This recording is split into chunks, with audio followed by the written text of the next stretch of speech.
Igunga oye! Igunga oye! Ngasa oye! Dr. Samia Suluhu Hassan oye! Nisemeni sisemeni? Nisemeni sisemeni? Nimekuja na salamu zenu nyingi za upendo na baraka na heri kutoka kwa Dr. Samia Suluhu Hassan.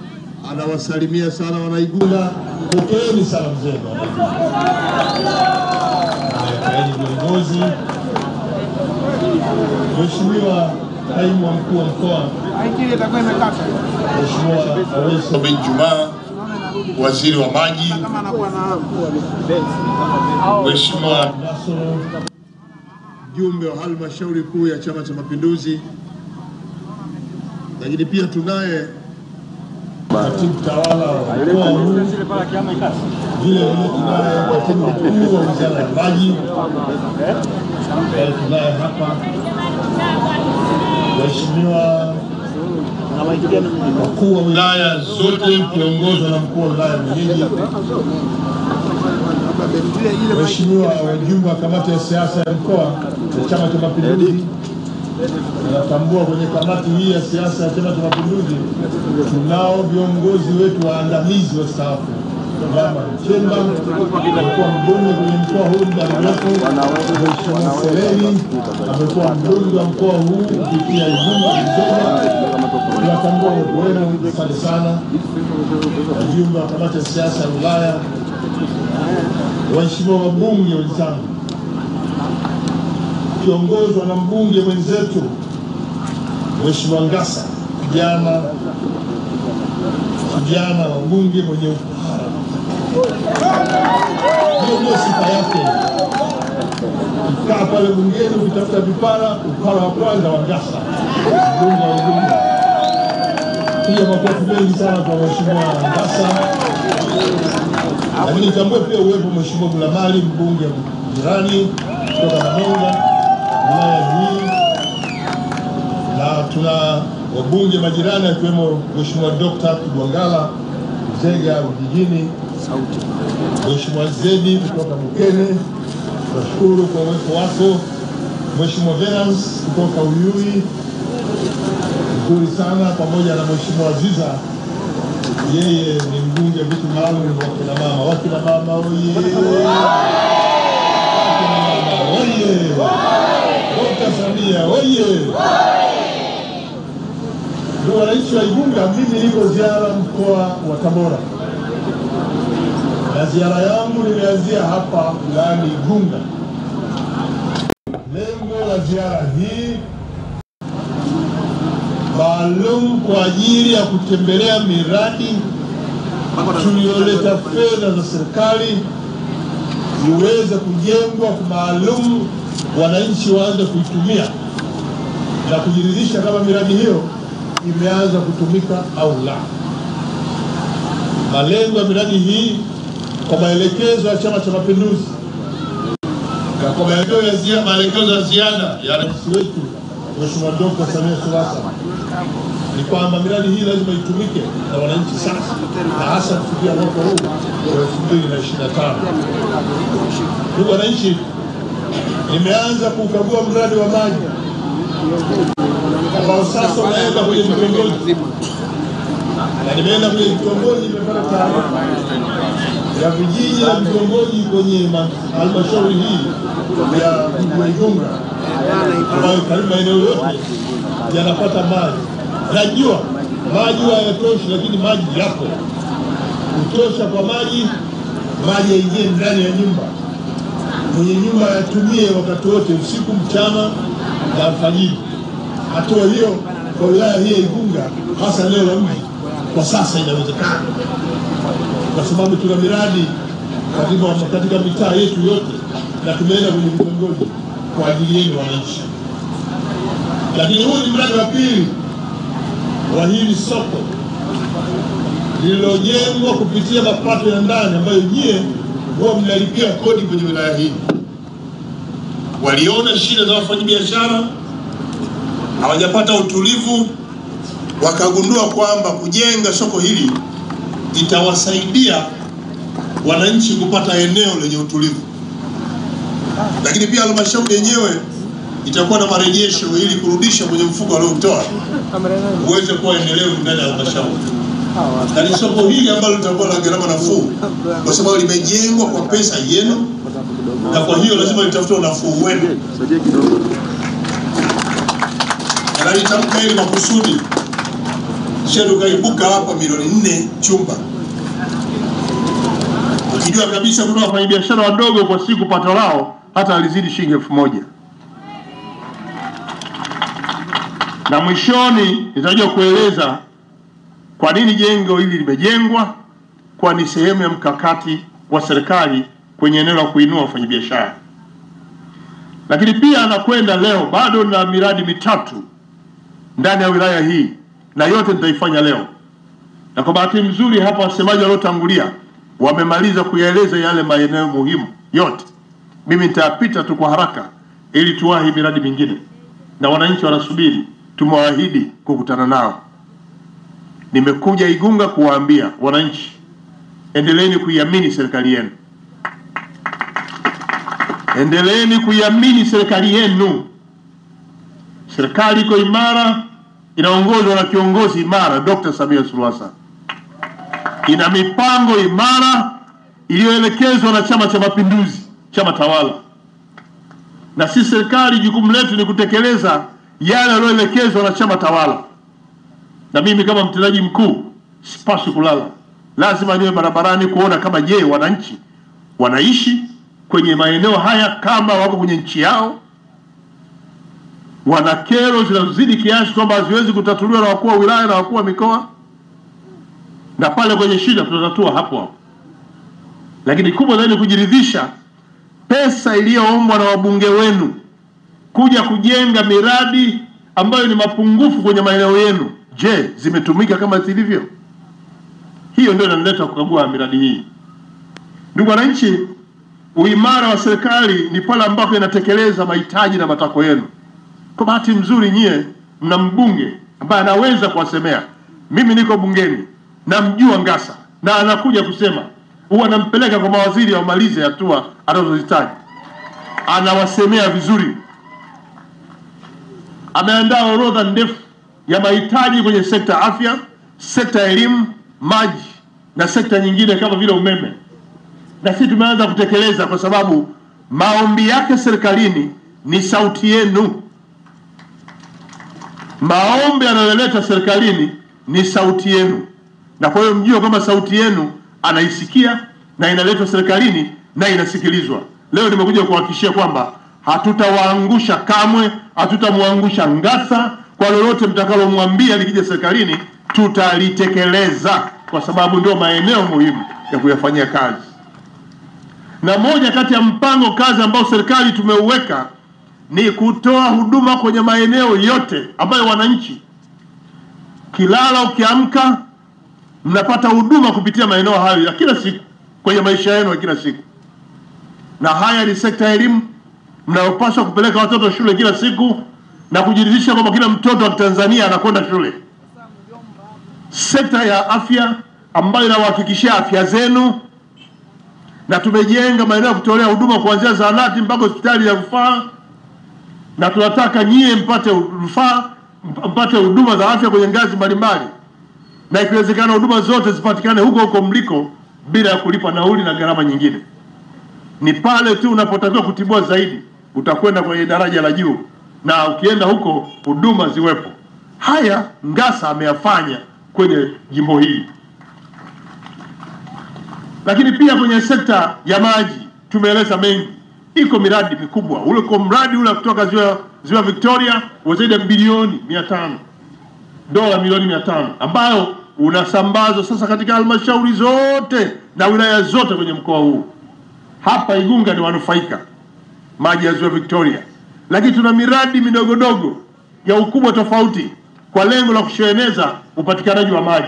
Mheshimiwa Waziri wa Maji ameeleza vizuri, na mbunge alileta orodha ya maeneo yanayotakiwa yapate miradi hiyo. Kama mradi wa ziwa Victoria hawezi kufika, basi itengewe fedha, na serikali yetu ilifanya hivyo, imetenga fedha imekuja kuwahudumia. Haya ndio majukumu ambayo mbunge Ngassa anayafanya kwa ajili yenu.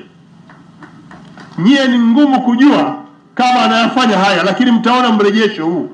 Haya mnayoyaona huku, hizi fedha zinazokuja, na waheshimiwa madiwani wenzangu niwaambie, pesa inayokuja kwenye halmashauri yenu kutoka serikali kuu haijaja hivi hivi. Ni kwa sababu Ngassa anavuta mabilioni, anawaletea nyie ili muweze kusimamia, naye anakuja kuongeza nguvu ya usimamizi. Ngassa oye! Mheshimiwa Ngassa, bado nina orodha ndefu ya maeneo yanayohitaji kujengwa vituo vya afya. Tutakuhudumia. Vituo hivi hatujengi kila kata. Kwa nini hatujengi kila kata? Ni vikubwa, vina huduma nyingi pana. Ukijenga kila kata, kuna vituo vingine havitakuwa na watu, ingawa tuhitaji watu waende huko, kwa sababu kwenda huko ni ugonjwa. Hatutaki nyinyi ugue, lakini lazima tuwe na eneo la uhakika la kupata huduma za afya. Ametuorodheshea maeneo, tukakubaliana kwa mujibu wa jiografia ya hapa, kushirikiana na mkurugenzi kubainisha maeneo muhimu ya kupata vituo. Tumeleta tulivyovileta, lakini vingine vitaletwa, kwa sababu Mheshimiwa Ngassa ametuthibitishia kwamba maeneo haya yana uhitaji mkubwa.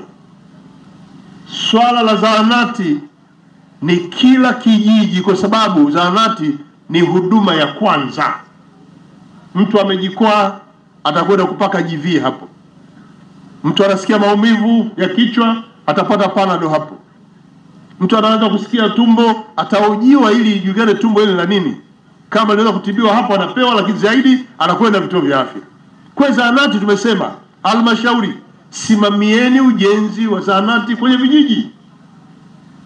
Mheshimiwa Ngassa alileta orodha ya zahanati, lakini tupomwambia Mheshimiwa Rais ameridhia atoe fedha kuunga mkono jitihada za madiwani kujenga zahanati kupitia halmashauri yenu kwenye maeneo yenu. Sasa hata pale kijijini, wala wanakaa umbali wa kilomita 25 kutoka pale mpaka hapa, mnasubiri fedha kutoka serikali kuu, wakati nyie mnakusanya mamilioni ya pesa kutoka kwa wananchi, na kwa mwaka mnaingiza bilioni 5. Tuna milioni 50 ngapi kwenye bilioni 5? Mnashindwaje kuidonoa 51 kwenda kujenga zahanati? Pale mtakwenda kujenga wenyewe halmashauri. Na tumeshakubaliana mwezi wa 4 tayari fedha itakuwa imeshafika na ujenzi utaanza. Mpaka nitakapopita tena nikute zahanati imeshasimama na wananchi wanapata huduma. Waache kutembea umbali wa kilomita 25 kuja huko kufuata huduma za afya, badala yake wapate huduma pale pale. Huo ndio mpango wa serikali, na ndio maelekezo ya serikali.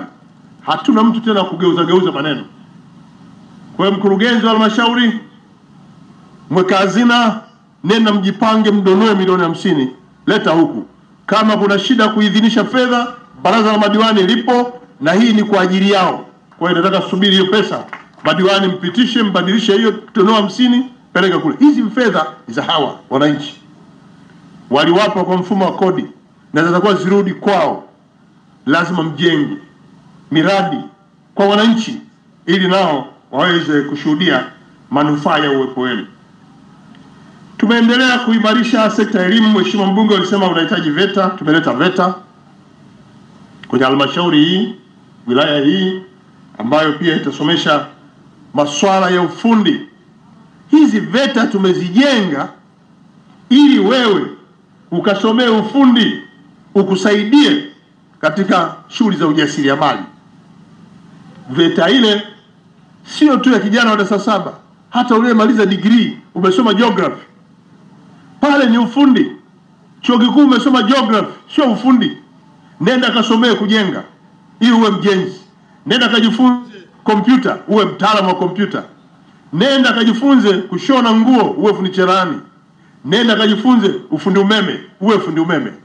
Kwa hata mwanafunzi wa chuo kikuu anaweza kwenda kusoma VETA, kwa sababu pale unasomea ufundi. Ndio malengo ya serikali ya kutoa fursa ya watu kusomea ujuzi na ufundi ili wasaidie katika kujianzishia shughuli za kiufundi ambazo zitakuletea kipato na kuendesha maisha yako. Kwa hiyo Mheshimiwa Ngassa, uliona mbali kuomba VETA, tumeshakuletea milioni 2.6 tayari. Umeshasema ujenzi umekamilika na chuo kinaanza. Endeleeni, nenda mkasome vijana ufundi, na tunaimarisha vifaa kwa ajili ya usomaji wa ufundi. Haya ni kwa ajili yenu. Kwa hiyo kwenye sekta ya elimu huku tunaendelea. Eneo ambalo leo nataka niwadokeze kwenye sekta ya elimu ni elimu ya juu. Tumeanza kuona wilaya ya Igunga inafaulisha sana. Kidato cha 4 hata kidato cha 6. Hongera sana wana Igunga. Hongera sana, ufaulu umepanda sana. Kwa usimamizi wenu baraza la madiwani, kwa usimamizi na uratibu mzuri wa afisa elimu wa msingi na sekondari, tumeona ufaulu umekuwa mkubwa. Na hii ni kazi nzuri inayofanywa na walimu wetu. Hongera sana walimu popote mlipo, kama mmekuja hapa kwa kazi hiyo mzuri, endeleeni. Nini ambacho Dr. Samia amefanya huku juu? Anajua kwamba kuna vijana watoka kwenye familia hazina uwezo wa kwenda kusoma Dar es Salaam kumaliza miaka yote mitatu kwa sababu ya uwezo wa kifedha. Wakati Dr. Samia rais wetu anaingia madarakani, fedha iliyokuwa imetengwa serikalini ya kuweza kuwakopesha vijana wanatoka kwenye familia sio na uwezo ilikuwa ni bilioni 470. Leo hii tuna bilioni 720. Maana nini? Fedha imeongezeka, maana kupanua wigo wa vijana kuwa wengi wanaopata mikopo ya elimu ya juu. Na kwa hiyo vijana wameweza kidato cha 6 amefaulu vizuri, anapaswa kwenda chuo kikuu. Tanzania leo tuna vyuo vikuu zaidi ya 45. Kwa na uwezo wa kwenda chuo kikuu chochote. Swala la malipo anayeweza kuomba kwenye mkopo wa bodi ya mikopo, na serikali imeongeza na bajeti ambayo tutaipitisha mwezi ujao, na Mheshimiwa Ngasa atapitisha kwa sababu ana vijana wake wanahitaji kuingia kwenye fursa hiyo. Tutaongeza fedha tena ili fedha iendelee kupanuka kwa ajili ya Watanzania wanaosoma. Hii kazi inaendelea vizuri. Nimekuja hapa kuhakikishia kwamba tunaangalia maeneo yenye uhitaji mkubwa, na wabunge hawa wanajaribu kutuonyesha maeneo ambayo yana uhitaji mkubwa, na mshikamano waliokuwa nao wabunge wa mkoa huu wa kila mmoja kuzungumza habari za Tabora bila kujali jimbo lake imesaidia sana mkoa huu kupata mabadiliko makubwa sana. Piga makofi wabunge wetu, Mheshimiwa Ngasa na wenzake wote ambao wamekuja hapa, kina Dr. Gwangala Zedi na Mheshimiwa Venance, lakini pia na kijana mdogo sana ndani ya bunge, mbunge wa Manonga, Mheshimiwa Gulamali. Tazo lake yeye ni ana makomando sana, mabouncer, anahifadhi mabouncer, ndio shida yake. Zuia hata basi, amezuia hata basi na mabouncer wake. Ndio shida ya Mheshimiwa mbunge Gulamali wa Manonga hiyo, kwamba na mabouncer anazuia hata basi likiwa na watu. Kwa Mheshimiwa, ndugu wananchi, sio wananchi ile nyie, lakini sisi namfurahisha Mheshimiwa Gulamali. Wazee wangu nashabadilisha, wazee wangu, mama zangu na vijana, bali nisema wananchi anafurahi sana. Wazee wangu vijana na wakina mama wote wa hapa Igunga, serikali inaendelea kuona namna itakavyofanikiwa kuhamasisha wananchi kuvuta umeme ndani ya nyumba. Serikali imefanya kazi kubwa kupeleka line vijiji vyote, ambavyo Mheshimiwa Ngasa alituorodheshia vijiji vyote kwenye jimbo lake, na sisi tukaagiza TANESCO na mkandarasi hakikishe vijiji vyote vinapata line za umeme tayari kwa mwananchi mmoja mmoja kuvuta kupeleka ndani ya nyumba yake. Ndio kazi iliyobaki, wananchi kuvuta umeme kuingiza ndani ya nyumba yenu. Jukumu hili au mpango huu wa kuleta umeme mpaka vitongojini maalum kwa ajili ya kuwafanya wananchi wanaotumia umeme waachane na matumizi ya kuni inayotokana na kukata miti inayoharibu mazingira, badala yake utumie umeme kwa namna zote. Badala ya kutumia kijinga cha kuangalizia huko na huko na koroboi, sasa unawasha taa ya umeme. Badala ya kutumia kuni kupikia, upikie umeme. Tunaingia kwenye ile kampeni ya matumizi ya nishati safi ya kupikia. Kwa umeme tumeshauleta, Mheshimiwa mbunge, umeshapata umeme kwenye maeneo yote.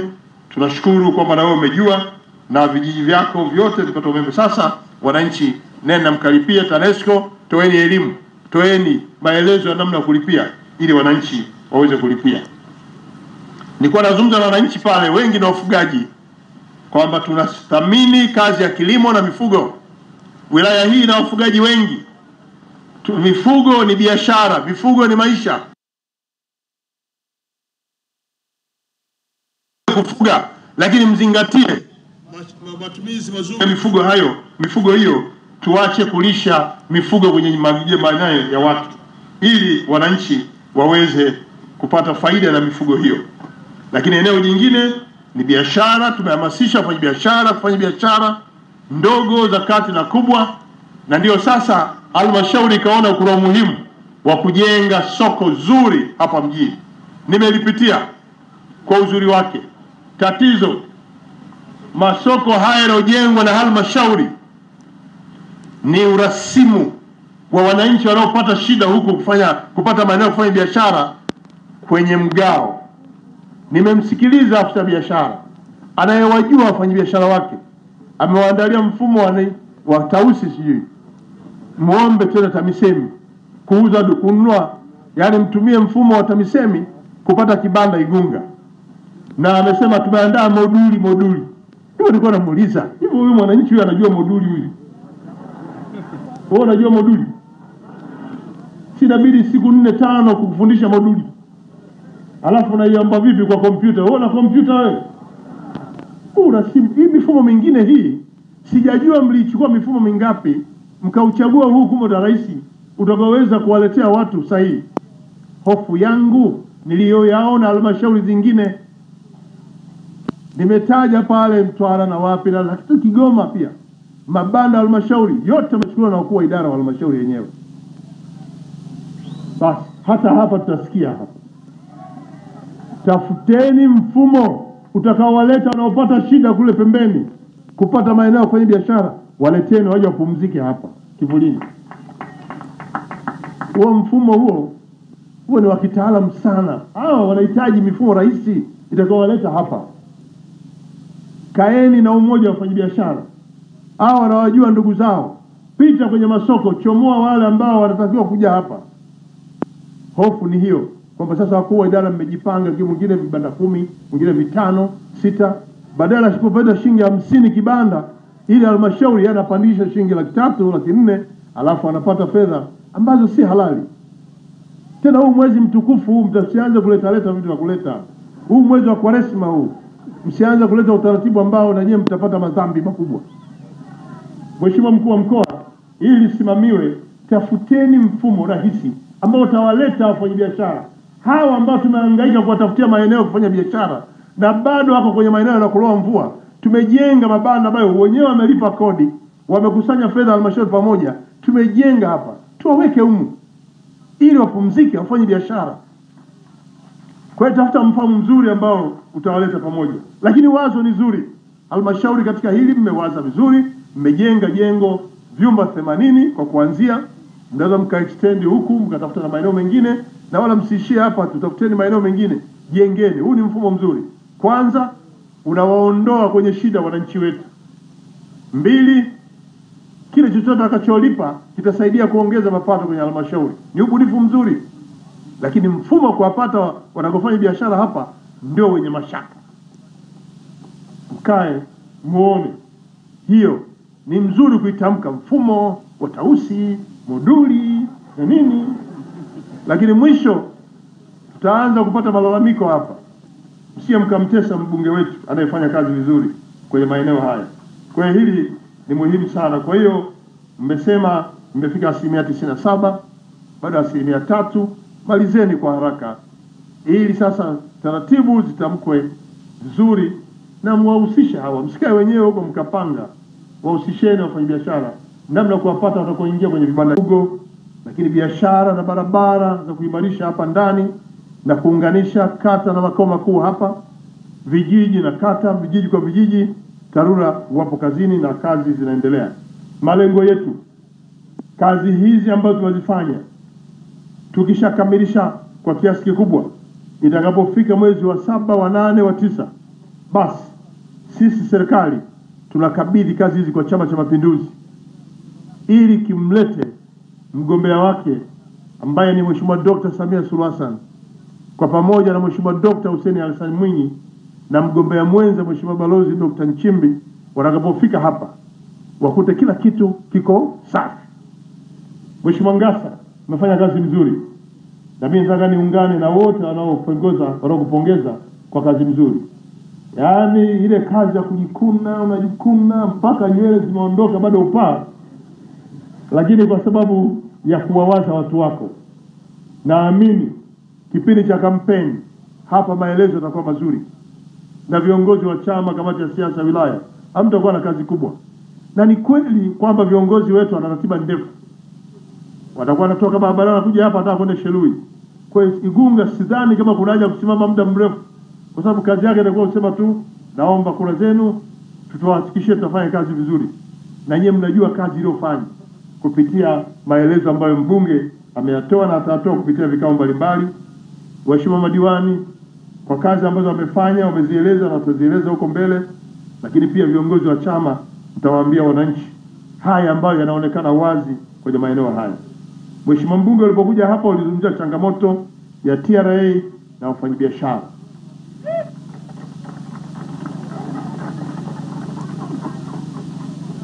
Kumekuwa na mabadiliko ya sheria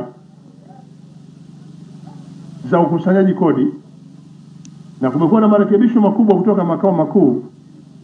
Sasa hili sio rahisi sana kumleta mtendaji hapa akaeleza, kwa sababu vingine ni vya kisheria, lazima tunukulu. Lakini nataka nikutane na viongozi wa wafanyabiashara, mwenyekiti, katibu na mtendaji wa TRA. Tutakuwepo Ikulu jioni baada ya iftari. Lakini pia kuna wengine ambao nimewaalika kufuatia changamoto za wananchi, tujue ni nini hicho, na wale ambao watahusika na wanasheria wale na wafanyabiashara wenyewe, ili tutatue hili jambo. Nataka biashara ziende kwa utaratibu. Nataka biashara, wafanyabiashara mfanye kazi kwa uhuru mkubwa. Nataka wafanyabiashara swala kulipa kodi liwe ni jambo ambalo mnaona kuwa ni utamaduni wenu, kwamba kulipa kodi ni manufaa yetu. Kama ambavyo mmelipa kodi, leo tumejenga vibanda kwa ajili yenu. Haya tutasimamia. Kwa hiyo Mheshimiwa mkuu wa mkoa, mtendaji wetu hapa na viongozi, mwenyekiti na katibu, wafanyabiashara na mbunge, basi tutakutana baada ya iftari, ili kwa sababu tutakuwa nimemaliza, tutarudi kwa kuchelewa kwenye ziara hii. Tutapokuja tukutane nao hawa ili tuweze kuliangalia hili, tuone ni sheria gani hiyo inakwaza ambayo wewe unaitumia, ni kwa nini jambo linatokea, wafanyabiashara mnalalamika eneo lipi hasa. Hiyo linahitaji mjadala mpana, na kwa hiyo ili tufike kwa ufumbuzi, alafu tutakuja kuwapa mrejesho wafanyabiashara wetu, na Mheshimiwa mbunge atakuwepo. Swala stendi kwa sasa sio issue, sio jambo kubwa, sio fedha imeshakuja na ujenzi ndio ambao na ngojwa. Hebu mkurugenzi, unajenga lini kituo cha basi? Mkurugenzi yuko huko huko Mgongoni. Fedha imekuja. Umesikia fedha imekuja, ipo.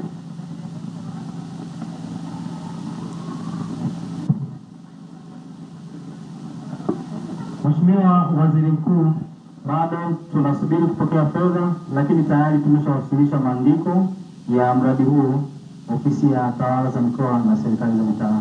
Sawa. Najua kuna halmashauri nyingi zimeomba fedha kwa ajili ya ujenzi wa vituo vya mabasi, na ziko halmashauri zimeomba fedha kwa ajili ya ujenzi wa masoko. Mpaka wiki iliyopita washakamilisha stadi ya maeneo yote, na walikuwa wanasubiri sasa kuzitoa zile fedha. Nadhani Mheshimiwa Waziri alishamwambia Mheshimiwa Ngasa kwamba yeye yuko tayari kwenye orodha kupata fedha. Kwa hiyo kwa hapa Igunga ujenzi wa kituo ushaingia kwenye mpango wa tawala za mikoa na serikali za mitaa, na maeneo mengine aliomba miradi ya masoko. Masoko na stendi ndio ambavyo vimeombwa maeneo yote ili uweze kufanywa kazi. Kwa hiyo hili nalo tutaifuatia kwa karibu, tuone fedha inaingia lini, na kazi itapoingia kazi ianze mara moja, ili tupate kituo cha mabasi ambacho mabasi yote yanatoka huku yataingia, yanashusha abiria kwa utulivu, yanabeba abiria kwa utulivu, naingia barabara kuu, naendelea na safari. Lakini akishaingia hapa, si anatumia huduma zetu, basi anatuachia kidogo, alafu anakwenda. Huu ndio utaratibu ambao tunao karibu nchi nzima. Lakini pia na barabara ya kuweka lami. Mheshimiwa, ulitamka barabara ipi?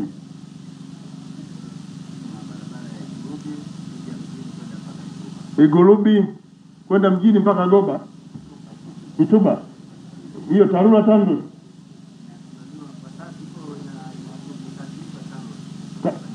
Meneja TANROADS, haya njoo hapo tuambie Igurubi mpaka Itoba.